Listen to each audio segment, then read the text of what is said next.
Imaginez une molécule qui réveille les cheveux morts. Une molécule qui pourrait rendre la greffe de cheveux potentiellement obsolète. Eh bien, il existe. Et il s'appelle PP405. Et les résultats des essais cliniques publiés en 2025 sont assez incroyables. Dans cette vidéo, je vais vous expliquer ce que c'est concrètement, ce qu'il pourrait changer et surtout quand vous pourrez en bénéficier. Mais avant ça, 2 mots sur moi pour ceux qui ne me connaissent pas. Je m'appelle Bruno, je suis à l'origine de Hair Mentor et je suis moi-même passé par une greffe en 2022. Donc ici, pas de discours commercial, juste des informations claires et basées sur des données vérifiées. Et si vous voulez en parler directement avec moi, le premier lien en description est là pour ça. Avant de parler de PP405, il faut bien comprendre ce qui existe aujourd'hui. Pour traiter la calvitie, on a essentiellement 2 approches médicales.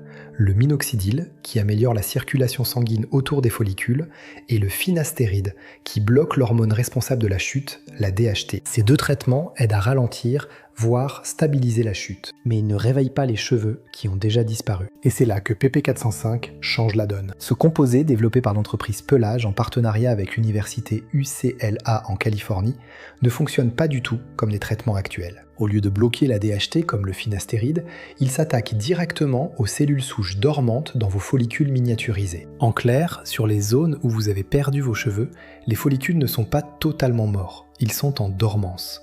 Il force ces cellules à se réveiller et à recommencer à produire du cheveu. C'est une approche complètement nouvelle qui s'attaque à la régénération et pas seulement au freinage. Les résultats des essais cliniques sont vraiment marquants. En juin 2025, l'entreprise a publié les résultats de la phase 2A de leurs essais et 31% des hommes atteints de calvitie avancée traités avec PP405 ont vu leur densité capillaire augmenter de plus de 20% en seulement 8 semaines de traitement. Les patients sous placebo, eux, sont restés à 0%. Autant dire que pour un essai clinique, c'est ce qu'on appelle un signal très fort. Et il y a un autre point qui change la donne. Le finastéride est efficace, mais il a des effets secondaires sexuels et psychologiques que beaucoup d'hommes redoutent. PP405 étant appliqué uniquement en topique sur le cuir chevelu, n'a montré aucune absorption systémique dans le sang lors des essais. Concrètement, ça veut dire pas d'effets secondaires hormonaux. Pour qui voulait éviter le finastéride à cause de ses effets, c'est potentiellement la solution attendue depuis des années. Maintenant, je me doute que vous vous posez la question, quand pourra-t-on utiliser le PP405 ? Et là, il faut rester honnête. Il vient seulement de passer la phase 2A et la phase 3, c'est-à-dire le grand essai clinique avant approbation doit démarrer en 2026. Si tout se passe bien, on parle d'une mise sur le marché en 2028, voire 2029. Donc 3 à 4 ans d'attente minimum. Et petite information bonus que vous n'entendrez certainement pas partout, il y a un autre traitement qui arrive encore avant PP405. Il s'appelle Breezula. C'est un anti-androgène topique développé par Cosmo Pharmaceuticals. Sa phase 3 a été terminée en décembre 2025 avec des résultats positifs. Soumission FDA prévue en 2026 et approbation visée en 2027. Donc si vous cherchez le premier vrai nouveau traitement à arriver pour la calvitie, c'est probablement Breezula avant PP405. Bon, mais qu'est-ce qu'on fait en attendant ces nouveaux traitements parce que la calvitie évolue, elle n'attend pas 2028. Mon conseil pour vous aujourd'hui est très simple. Si vous êtes au début d'une chute, commencez par les traitements actuels qui marchent vraiment. Minoxidil et si nécessaire, finastéride sous avis médical.